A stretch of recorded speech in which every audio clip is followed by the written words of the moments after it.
How to fix speaker on Google Meet on Android phone. Hello guys, in today's video I'm gonna show you how to fix this problem easy and quick on any Android phone. First, open settings and here scroll down until you find apps and then click apps again, and here type Meet and click on it, and then click storage. Now clear cache, force stop, and click this icon here.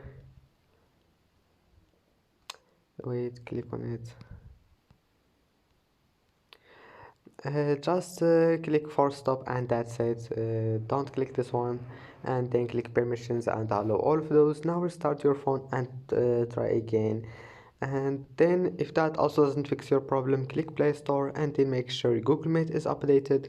And that's it for today's video. Don't forget to like and subscribe and see you in the next video.